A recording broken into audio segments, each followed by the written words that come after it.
So I had a few business cards that I had to scan in, and I tried some software, hardware solution, Card Scan by Dymo.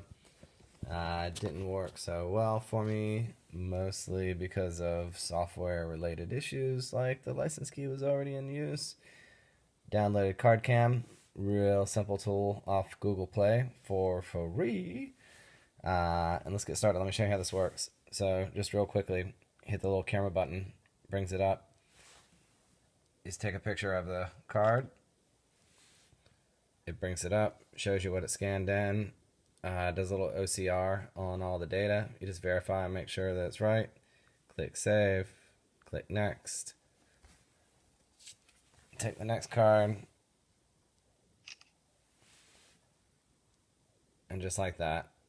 And then you also have the ability to export to Excel after you're done, and you don't actually have to sync it with your contacts on your phone.